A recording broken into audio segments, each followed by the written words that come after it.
तो hello students, कैसे हैं आप लोग। हमारे यूट्यूब चैनल मॉडर्न एटीएम आप सभी का स्वागत है। चलिए वीडियो को शुरू करते हैं। आज का वीडियो का टॉपिक है draftsman civil theory. Second year वाले बच्चों के लिए वीडियो महत्वपूर्ण इसलिए है क्योंकि आज के वीडियो में 50 क्वेश्चन है और ये क्वेश्चन आपको एग्ज़ाम में ज़रूर मिलेंगे या फिर इससे मिलते जुलते मिलेंगे। तो निश्चिंत हो जाइए और अपने एग्ज़ाम की तैयारी अच्छे से करिए। टाइम निकाल के वीडियो देखिए, बैठ जाइए, ठीक है। जो बच्चे हिंदी में पढ़ते हैं हिंदी का क्वेश्चन सॉल्व करेंगे, जो बच्चे इंग्लिश में पढ़ते हैं इंग्लिश का क्वेश्चन सॉल्व करेंगे। जो जैसा पढ़ता है वैसा ही अपना क्वेश्चन सॉल्व करेगा, क्योंकि हिंदी इंग्लिश दोनों का है। जो बच्चे हमसे बोल रहे थे सर इंग्लिश में वीडियो बनाइए, इंग्लिश में बनाइए, तो मैं इंग्लिश में भी लेकर आया हूँ। अब इंग्लिश में अपना क्वेश्चन सॉल्व करिए, हिंदी वाले हिंदी में, ठीक है। वीडियो को शुरू करते हैं बिना देर किए। पहला क्वेश्चन है, एक ही मंजिल में संचलन का दूसरा नाम क्या है। एक ही मंजिल में संचलन का दूसरा नाम क्या है। 36 पर संचरण, ऊर्ध्वाधर पर संचरण, जिगजैग पर संचरण और घुमावदार पर संचरण। तो इसका आंसर है एक ही मंजिल में संचलन का दूसरा नाम क्षैतिज पर संचरण है। क्षैतिज पर संचरण, हॉरिजॉन्टल सर्कुलेशन, मतलब इसका ए नंबर बिल्कुल करेक्ट आंसर हो जाएगा। अगला क्वेश्चन है, सीढ़ी के अलावा प्रयोग करने योग्य फर्श क्षेत्र का नाम क्या है। सीढ़ी के अलावा प्रयोग करने योग्य फर्श क्षेत्र का नाम क्या है। परिसंचरण क्षेत्र, कारपेट क्षेत्र, ढका हुआ हिस्सा, प्लिंथ क्षेत्र। परिसंचरण क्षेत्र, कारपेट क्षेत्र, ढका हुआ हिस्सा, प्लिंथ क्षेत्र। तो इसका करेक्ट आंसर हो जाएगा बी नंबर, कारपेट क्षेत्र। सीढ़ी के अलावा प्रयोग करने योग्य फर्श क्षेत्र का नाम कारपेट क्षेत्र है, मतलब बी नंबर बिल्कुल करेक्ट आंसर हो जाएगा। अगला क्वेश्चन, निम्नलिखित में से कौन सा भवन के उन्मुखीकरण का महत्वपूर्ण लाभ है। निम्नलिखित में से कौन सा भवन के उन्मुखीकरण का महत्वपूर्ण लाभ है। पहला है सौंदर्य बोध, ऊर्जा बिलों में कमी, बेहतर परिचलन, बाहरी प्रक्षेपण। सौंदर्य बोध, ऊर्जा बिलों में कमी, बेहतर परिचलन और बाहरी प्रक्षेपण। तो इसका करेक्ट आंसर हो जाएगा, उन्मुखीकरण का महत्वपूर्ण लाभ कौन सा है, ऊर्जा बिलों में कमी। कौन सा, ऊर्जा बिलों में कमी, मतलब बी नंबर बिल्कुल करेक्ट आंसर है, याद रखिएगा सभी लोग। अगला है, एनबीसी 2005 के अनुसार भवन निर्माण प्लान को तैयार करने के लिए न्यूनतम पैमाना क्या है। एनबीसी 2005 के अनुसार भवन निर्माण प्लान को तैयार करने के लिए न्यूनतम पैमाना क्या होता है। 1:50, 1:100, 1:200, 1:400। तो इसका न्यूनतम पैमाना क्या है मैं बता रहा हूँ, करेक्ट आंसर बी नंबर 1:100, 1:100, ठीक है। मतलब बी नंबर बिल्कुल करेक्ट आंसर है। आपका कौन सा आंसर था कमेंट करके बताइए, या फिर अपना आंसर अपने मन में रखिए और मैं बता रहा हूँ उसके बाद अपना आंसर मिलाइए, देखिए आपका कितना आंसर सही जाता है। इससे पता चलेगा कि आपकी तैयारी कैसी है। अगला है, किस मौसम में भवन को अधिक प्रकाश मिलता है। कौन से मौसम में भवन को अधिक प्रकाश मिलता है। सभी लोग अपना अपना आंसर अपने मन में रखेंगे या फिर कमेंट करेंगे। गर्मी, सर्दी, वसंत, पतझड़। गर्मी, सर्दी, वसंत, पतझड़। कौन से मौसम में हमारे भवन को अधिक ज़्यादा प्रकाश मिलता है। इसका करेक्ट आंसर है, आप लोग भी अपने मन में रखिए, डी नंबर, सॉरी ए नंबर, गलत हो गया, ए नंबर, गर्मी में। कब, गर्मी में। गर्मी में हमारे भवन को अधिक प्रकाश मिलता है, मतलब ए नंबर बिल्कुल करेक्ट आंसर है, ए नंबर बिल्कुल करेक्ट आंसर है। अगला क्वेश्चन, सीमा और भवन के बीच के भाग का क्या नाम है। सीमा और भवन के बीच का भाग का क्या नाम है। Abbott line, setback line, plot line, plinth line. Abbott line, setback line, plot line और प्लिंथ लाइन। तो इसका करेक्ट आंसर हो जाएगा, क्या हो जाएगा, आप लोग भी मिलाते रहिए अपना answer, B number, setback line. Setback line, मतलब बी नंबर बिल्कुल करेक्ट आंसर हो जाएगा। अगला क्वेश्चन, एनबीसी 2005 के अनुसार कंक्रीट की छत के साथ आवासीय भवन की सामान्य जीवन अवधि क्या है? एनबीसी 2005 के अनुसार कंक्रीट की छत के साथ आवासीय भवन की सामान्य जीवन अवधि क्या है? 50 साल, 75 साल, 100 साल, 110 साल। इसका करेक्ट आंसर हो जाएगा हमारे भवन की जीवन अवधि क्या है? करेक्ट आंसर हो जाएगा सी नंबर 100 साल। 100 साल, ठीक है। चलिए अगला क्वेश्चन की तरफ बढ़ते हैं। पंक्ति निर्माण किस वर्गीकरण में आता है? पंक्ति निर्माण किस वर्गीकरण में आता है? सार्वजनिक इमारत, आवासीय भवन, शैक्षिक भवन, संस्थागत भवन। सार्वजनिक इमारत, आवासीय भवन, शैक्षिक भवन, संस्थागत भवन। चलिए इसका आंसर है, मैं बता रहा हूँ। जो इंग्लिश वाले बच्चे हैं अगर नहीं पढ़ पा रहे हैं तो वीडियो को रोक के पढ़ लें क्वेश्चन, उसके बाद आंसर मिला है, क्योंकि अगर मैं हिंदी इंग्लिश दोनों बोलूँगा तो वीडियो बहुत ज़्यादा लंबा हो जाएगा। इसलिए मैं केवल हिंदी पढ़ रहा हूँ, इंग्लिश नहीं पढ़ रहा हूँ। तो इंग्लिश वाले बच्चे अपना इंग्लिश का क्वेश्चन करेंगे। तो इसका करेक्ट आंसर हो जाएगा बी नंबर, आवासीय भवन। आवासीय भवन हमारा करेक्ट आंसर है, बी नंबर। चलिए अगला क्वेश्चन की तरफ बढ़ते हैं। अंडरग्राउंड शॉपिंग में मौजूद कहाँ आते हैं? मजदूर कहाँ आते हैं? अंडरग्राउंड शॉपिंग में मजदूर कहाँ आते हैं? व्यापारिक भवन, व्यापार का निर्माण, औद्योगिक इमारत, शैक्षिक भवन। व्यापारिक भवन, व्यापार का निर्माण, औद्योगिक इमारत, शैक्षिक भवन। तो इसका करेक्ट आंसर हो जाएगा बी नंबर, व्यापार के निर्माण। व्यापार के निर्माण।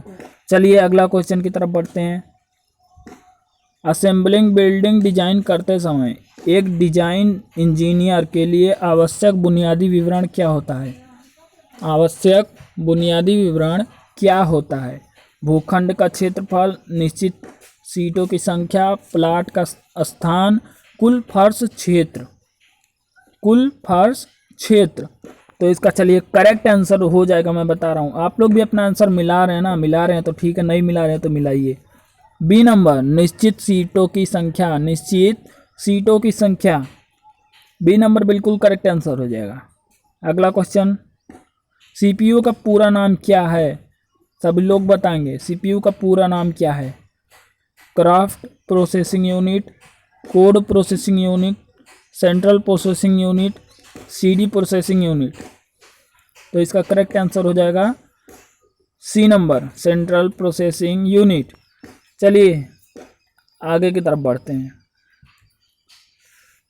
उच्चतम डॉट प्रति इंच एक ड्राइंग को क्या मुद्रित कर सकता है? उच्चतम डॉट प्रति इंच एक ड्राइंग को क्या मुद्रित कर सकता है? 800 dpi, 1000 dpi, 1200 dpi और 1400 dpi। तो इसका करेक्ट आंसर हो जाएगा सी नंबर, 1200 dpi। 1200 dpi। चलिए अगले क्वेश्चन की तरफ बढ़ते हैं। फंक्शन की F3 का उपयोग क्या है? फंक्शन की F3 का उपयोग क्या है? ऑसनैप, टैबलेट, आइसोप्लेन, सेवेस। फंक्शन की F3 से क्या किया जाता है? ऑसनैप, टैबलेट, आइसोप्लेन और सेवेस। तो इसका करेक्ट आंसर हो जाएगा ए नंबर, ऑसनैप। ऑसनैप किया जाता है, इसका प्रयोग क्या है? ऑसनैप। मतलब ए नंबर बिल्कुल करेक्ट आंसर हो जाएगा। अगला क्वेश्चन की तरफ बढ़ते हैं। सबसे कम रैम क्या है जिसमें ऑटोकैड 90 काम करेगा? एक बार फिर से क्वेश्चन दोहरा रहा है, ये दूसरी बार ये क्वेश्चन पूछा जा रहा है, तो आप लोग थोड़ा क्वेश्चन पर ध्यान दीजिएगा। सबसे कम रैम क्या है? एक बार फिर से दोहरा रहा है क्वेश्चन, इसके पहले भी एक बार क्वेश्चन पूछा जा चुका है। सबसे कम रैम क्या है जिसमें ऑटोकैड 90 काम करेगा? 1 GB, 2 GB, 3 GB, 4 GB। तो इसका करेक्ट आंसर है सी नंबर, 3 GB रैम सबसे कम रैम जिसमें ऑटोकैड काम करेगा। इससे कम होगा तो नहीं काम करेगा। अगला क्वेश्चन, नीचे दिए गए आंकड़ों में कमांड का नाम क्या है? नीचे दिए गए आंकड़ों में कमांड का नाम क्या है? जो आंकड़ा आपको दिख रहा है इसमें कमांड का नाम क्या है? Offset, construction, multiline, P line. Offset, construction, multiline, P line. तो इसका करेक्ट आंसर हो जाएगा multiline, C number, multiline correct answer है। चलिए आगे की तरफ बढ़ते हैं। नीचे दिए गए टूल बार का नाम क्या है? नीचे दिए गए टूल बार का नाम क्या है? Modify weight, line weight, multi line units. Modify weight, line weight, multi line units. तो इसका करेक्ट आंसर हो जाएगा बी नंबर, लाइन वेट। ये जो आपको चित्र दिख रहा है इसका नाम, टूल बार का नाम लाइन वेट है। चलिए आगे की तरफ बढ़ते हैं। शॉर्टकट कुंजी एम टेक्स्ट का उपयोग क्या है? शॉर्टकट कुंजी एम टेक्स्ट का उपयोग क्या है? What is the use of the shortcut key M text? Modify text, move text, multi text, menu text. Modify text, move text, multi text और मेनू टेक्स्ट। तो इसका करेक्ट आंसर हो जाएगा सी नंबर, मल्टी टेक्स्ट। उसका उपयोग क्या है? Shortcut key M कुंजी का उपयोग मल्टी टेक्स्ट है, मतलब सी नंबर बिल्कुल करेक्ट आंसर हो जाएगा। अगला क्वेश्चन की तरफ बढ़ते हैं। पूर्व निर्मित विधि का नाम क्या है? पूर्व निर्मित विधि का नाम क्या है? प्रवाह विधि, निश्चित विधि, स्टैंड विधि, हाथ की विधि। प्रवाह विधि, निश्चित विधि, स्टैंड विधि और हाथ की विधि। तो इसका करेक्ट आंसर हो जाएगा। आप लोग अपना क्वेश्चन मिला रहे हो कि नहीं मिला रहे हो यार? अपने मन में क्वेश्चन रखो, उसके बाद मिलाओ, तभी तैयारी होगा। जो बच्चे नहीं मिला रहे, केवल वीडियो देख रहे हैं, वो बच्चे क्वेश्चन को मिलाएं, अपने मन में क्वेश्चन रखें, उसके बाद मैं बताता हूँ तो मिलाएं क्वेश्चन, तभी आप लोग की तैयारी होगी। पता चलेगा कि आप लोग की तैयारी जो है कहाँ तक पहुँची है, कितना आप लोग की तैयारी हो चुकी है। ठीक है ना? तभी मज़ा आएगा आपको भी, मुझे भी। तो इसका करेक्ट आंसर हो जाएगा सी नंबर, स्टैंड विधि। स्टैंड विधि। अगला क्वेश्चन की तरफ बढ़ते हैं। किस पूर्व निर्मित विधि में प्रक्रिया के लिए विभिन्न खंडों की इकाइयों को स्थानांतरित कर दिया जाता है? प्रवाह विधि, निश्चित विधि, स्टैंड विधि, वाहन विधि।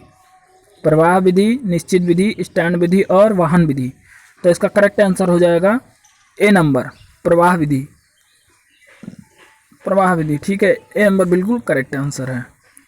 अगला देखते हैं। फैक्ट्री मशीनीकरण के उपयोग से आवास घटकों का उत्पादन कौन सा है? फैक्ट्री मशीनीकरण के उपयोग से आवास घटकों का उत्पादन कौन सा है? प्री फैब्रिकेशन, फैब्रिकेशन, निर्माण, उत्पादन। तो इसका करेक्ट आंसर हो जाएगा A number, pre fabrication. Factory मशीनीकरण के उपयोग से आवास घटकों का उत्पादन प्री फैब्रिकेशन है। कौन सा? प्री फैब्रिकेशन, मतलब ए नंबर बिल्कुल करेक्ट आंसर है। अगला है, निम्नलिखित में से किस कंक्रीट को याद रखने के लिए परिवहन की आवश्यकता होती है? निम्नलिखित में से किस कंक्रीट को याद रखने के लिए परिवहन की आवश्यकता होती है? In situ concrete, post tensioned concrete, precast concrete, pre stand concrete. तो इसका करेक्ट आंसर हो जाएगा प्रीकास्ट कंक्रीट। कौन सा कंक्रीट हो जाएगा? प्रीकास्ट कंक्रीट, मतलब सी नंबर बिल्कुल करेक्ट आंसर हो जाएगा। अगला क्वेश्चन है, निम्नलिखित में से कौन सा हार्ड लैंडस्केप है? हार्ड लैंडस्केप है। पेड़ लगाना, पेड़ों के प्रकार, लोगों के लिए जगह की design, terraced garden. Terraced garden. तो इसका करेक्ट आंसर हो जाएगा कौन सा? पेड़ लगाना, पेड़ों के प्रकार, लोगों के लिए जगह design, terraced garden. C number, लोगों के लिए जगह का डिजाइन सबसे हार्ड लैंडस्केप है। कौन था? लोगों के लिए जगह का डिजाइन। अगला क्वेश्चन की तरफ बढ़ते हैं। भूकंप प्रतिरोध संरचना के लिए अतिरिक्त लागत में भवन की संरचनात्मक लागत का कितना प्रतिशत है? भवन की संरचनात्मक लागत के लिए कितना प्रतिशत है? लगभग 1%, लगभग 2%, लगभग 3%, लगभग 4%, सॉरी 5%। तो इसका करेक्ट आंसर हो जाएगा डी नंबर, लगभग 5%। भवन की संरचनात्मक लागत का लगभग 5% है। तो इसका करेक्ट आंसर चौथा नंबर, 5%। अगला क्वेश्चन देखते हैं। दो थ्रो स्टोन के बीच की दूरी होती है? 2 थ्रो स्टोन के बीच की दूरी होती है 150 से 300 मिलीमीटर, 300 से 450 मिलीमीटर, 450 से 600 मिलीमीटर और 600 से 750 मिलीमीटर, 750 मिलीमीटर। चलिए इसका करेक्ट आंसर देखते हैं, डी नंबर 600 से 750 मिलीमीटर। अगला क्वेश्चन है, आकृति का नाम क्या है? ये जो आकृति दिख रही है उसका नाम क्या है? आइसोलेशन बेयरिंग, विकस डैम्पर, घर्षण डैम्पर और यील्डिंग डैम्पर। Yielding damper. तो इसका करेक्ट आंसर हो जाएगा, आकृति का नाम क्या है? B number viscous damper. Viscous damper मतलब बी नंबर बिल्कुल करेक्ट आंसर हो जाएगा। अगला क्वेश्चन देखते हैं, कौन सी आइसोलेशन बियरिंग अत्यधिक लोचदार है? अत्यधिक लोचदार है। लकड़ी, इस्पात, रबर, बेयरिंग पैड। लकड़ी, इस्पात, रबर, बेयरिंग पैड। तो इसका करेक्ट आंसर हो जाएगा C number, rubber. Rubber isolation bearing अत्यधिक लोचदार है, मतलब सी नंबर बिल्कुल करेक्ट आंसर है। अगला क्वेश्चन है, आरबी स्लैब को कितने दिनों तक गीला रखा जाता है? आरबी स्लैब को कितने दिनों तक गीला रखा जाता है? 2 से 4 सप्ताह, 1 से 2 सप्ताह, 1 हफ्ता और 3 दिन। कितने दिनों तक? तो इसका करेक्ट आंसर हो जाएगा 1 नंबर, 2 से 4 सप्ताह तक आरबी स्लैब को गीला रखा जाता है। अगला क्वेश्चन देखते हैं, किस प्रकार के सुदृढ़ीकरण 6 मिलीमीटर व्यास के हल्के स्टील की छड़ों का उपयोग दीवारों में किया जाता है? ऊर्ध्वाधर सुदृढ़ीकरण, अनुदैर्ध्य सुदृढ़ीकरण, क्षैतिज सुदृढ़ीकरण और सर्पिल सुदृढ़ीकरण। इसका करेक्ट आंसर हो जाएगा बी नंबर, अनुदैर्ध्य सुदृढ़ीकरण, मतलब बी नंबर बिल्कुल करेक्ट आंसर है। अगला क्वेश्चन देखते हैं, कंक्रीट में दरार किस स्थिति में होती है? कंक्रीट में दरार किस स्थिति में होती है? चिलिंग, वाइंड, नमी, मिलाप, जलवायु। चिलिंग, वाइंड, नमी, मिलाप, जलवायु। तो इसका करेक्ट आंसर है B number, wind. B number बिल्कुल करेक्ट आंसर है, वाइंड। कंक्रीट में दरार वाइंड स्थिति में होती है, मतलब बी नंबर बिल्कुल करेक्ट आंसर है। अगला क्वेश्चन देखते हैं, बड़े आयामों जैसे कि बड़े पैमानों पर नींव आदि के काम के लिए किस सुदृढ़ीकरण का उपयोग किया जाता है? रोल्ड स्टील बीम, वेल्डिंग द्वारा बनाया गया फैब्रिक, चौकोर जाली, चौकोर छड़ें। तो इसका करेक्ट आंसर हो जाएगा A number, rolled steel beam. A number बिल्कुल करेक्ट आंसर हो जाएगा, रोल्ड स्टील बीम। चलिए अगला क्वेश्चन देखते हैं, आरसीसी कार्य के लिए अनुशंसित ढलान क्या है? आरसीसी कार्य के लिए अनुशंसित ढलान क्या है? 25 से 50 मिलीमीटर, 40 से 50 मिलीमीटर, 80 से 150 मिलीमीटर और 90 से 100 मिलीमीटर। तो इसका करेक्ट आंसर हो जाएगा, आरसीसी कार्य के लिए अनुशंसित ढलान कितना है? सी नंबर, 80 से 150 मिलीमीटर है। 80 से 150 मिलीमीटर है, मतलब हमारा सी नंबर बिल्कुल करेक्ट आंसर हो जाएगा। अगला क्वेश्चन देखते हैं, कौन सा आरसीसी सदस्य 2 या अधिक दीवारों या स्तंभों को पार करता है और इसके ऊपर आने वाले संरचनात्मक सदस्य का सपोर्ट करता है? बीम, स्तंभ, फुटिंग, स्लैब। बीम, स्तंभ, फुटिंग, स्लैब। तो इसका करेक्ट आंसर है ए नंबर, बीम। कौन सा सदस्य? बीम। जो बीम होता है ना, वो आरसीसी सदस्य 2 या 2 से अधिक दीवारों या स्तंभों को पार करता है और इसके ऊपर आने वाले संरचनात्मक सदस्य का सपोर्ट करता है। जो इसके ऊपर कोई भी चीज़ बनता है तो उसका सपोर्ट करता है, ठीक है, मतलब ए नंबर बिल्कुल करेक्ट आंसर हो जाएगा। अगला है, 6 महीने पुराने सीमेंट के लिए सामर्थ्य में कितने प्रतिशत की कमी होती है? 0.2%, 0.3%, 0.4% और 0.5%। तो इसका करेक्ट आंसर हो जाएगा बी नंबर, 0.3% की कमी होती है। कितनी? 0.3% की। चलिए अगला क्वेश्चन देखते हैं, एक्स के रूप में चिन्हित भाग का नाम क्या है? एक्स के रूप में चिन्हित भाग का नाम क्या है? Heel, toe stem weep hole, heel toe stem weep hole. तो इसका नाम क्या है जो एक्स के रूप में चिन्हित करके दिखाया गया है? तो इसका करेक्ट आंसर है ए नंबर, हील। क्या है? हील। चलिए अगला क्वेश्चन देखते हैं। एक्स के रूप में चिन्हित भाग का नाम क्या है? एक्स के रूप में चिन्हित भाग का नाम क्या है?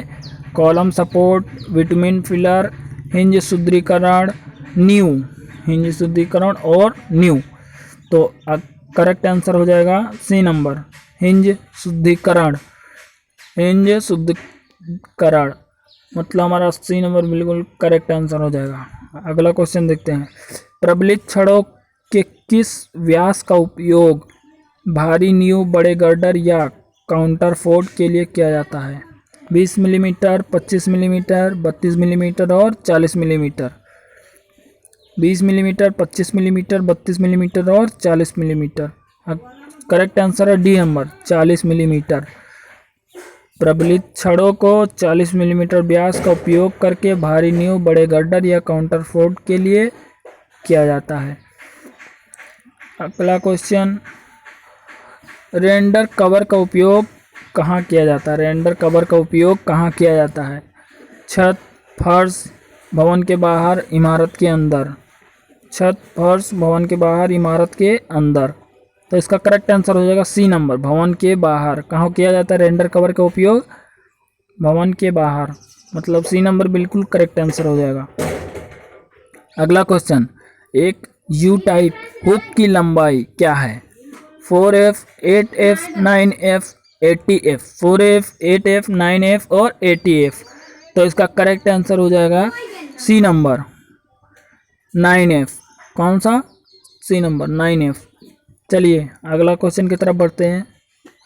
कौन सा सदस्य मुख्य रूप से तन्यता बल वहन करता है? कौन सा सदस्य मुख्य रूप से तन्यता बल वहन करता है? तनाव, बीम, प्लेट्स और टोर्जन। तनाव, बीम, प्लेट्स और टोर्जन। तो इसका करेक्ट आंसर है कौन सा सदस्य? तनाव। कौन सा? तनाव। तनाव सदस्य मुख्य रूप से तन्यता बल को वहन करता है। अगला क्वेश्चन, रिवेट हैंड का नाम क्या है? रिवेट हैंड का नाम क्या है? रिवेट हेड, रिवेट हेड का नाम क्या है? स्नैप हेड, पेन हेड, दीर्घकाय हेड, सिर और conical head. Snap head, pan head, दीर्घकाय, सिर, कोनिकल हेड। तो इसका करेक्ट आंसर हो जाएगा A number, snap head. Snap head मतलब ए नंबर बिल्कुल करेक्ट आंसर है। अगला क्वेश्चन देखते हैं। कौन सा रिवेटेड जोड़ में से दो समांतर पंक्तियां और रिवेट होते हैं जहां रिवेट एक दूसरे के ठीक विपरीत होते हैं? एकल रिवेट लेप जोड़, डबल रिवेटेड लेप, एकल लेप जोड़, डबल रिवेटेड एकल लेप जोड़। और अगला है single cover but joint. Single cover but joint. तो इसका करेक्ट आंसर हो जाएगा बी नंबर, डबल रिवेटेड एकल लेप जोड़। मतलब बी नंबर बिल्कुल करेक्ट आंसर हो जाएगा। अगला है सिलेंडर, स्क्रू, कास्ट, स्लॉट के लिए कौन सा आंकड़ा पारंपरिक प्रतीक को संदर्भित करता है?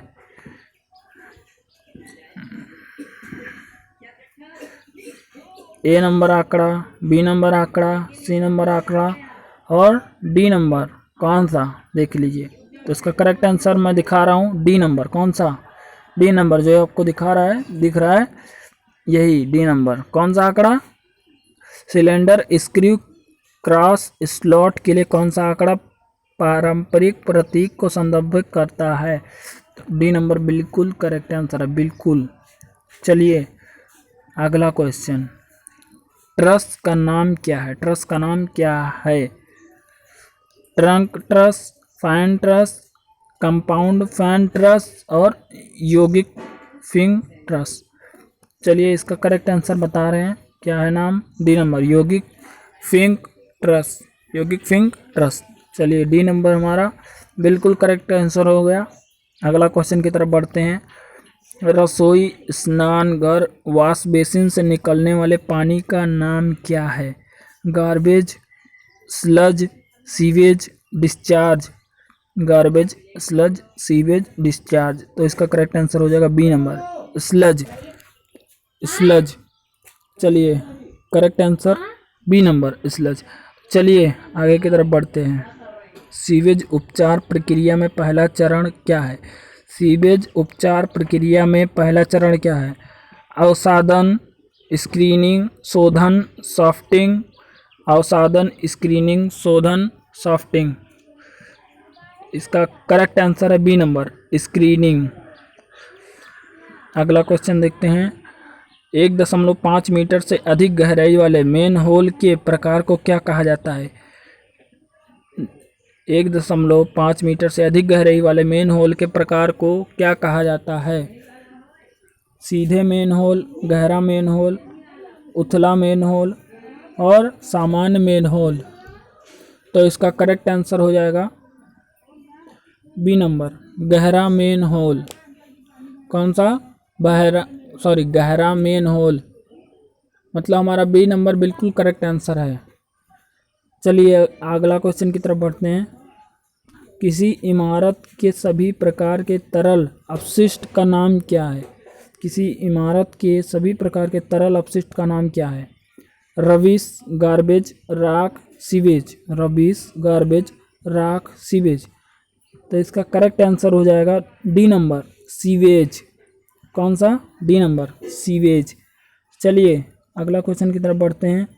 भारत में सीवेज का औसत तापमान कितना है? भारत में सीवेज का औसत तापमान कितना है? 10 degree Celsius, 15 degree Celsius, 20 degree Celsius और 25 डिग्री सेल्सियस। तो इसका करेक्ट आंसर हो जाएगा सी नंबर, 20 डिग्री सेल्सियस। कितना? 20 डिग्री सेल्सियस। मतलब हमारा सी नंबर बिल्कुल करेक्ट आंसर हो जाएगा। चलिए अगला क्वेश्चन की तरफ बढ़ते हैं। डिजाइन सेंटर पैलेंट के लिए शॉर्टकट क्या है? डिजाइन सेंटर पैलेंट के लिए शॉर्टकट क्या है? CTRL+1, CTRL+2, CTRL+3, CTRL+4। चलिए इसका करेक्ट आंसर बताते हैं। बी नंबर, डिजाइन सेंटर पैलेंट के लिए शॉर्टकट की CTRL+2 है। मतलब इसका बी नंबर बिल्कुल करेक्ट आंसर हो जाएगा। अगला क्वेश्चन देखते हैं। ड्राइंग के निर्दिष्ट भाग को प्रस्तुत करने के लिए शॉर्टकट क्या है? RB, RC, RD और RP। RB, RC, RD और RP। तो ड्राइंग के निर्दिष्ट भाग को प्रस्तुत करने के लिए शॉर्टकट क्या है? इसका करेक्ट आंसर है RC। मतलब बी नंबर बिल्कुल करेक्ट आंसर है। तो आज का वीडियो कैसा लगा कमेंट करके ज़रूर बताना।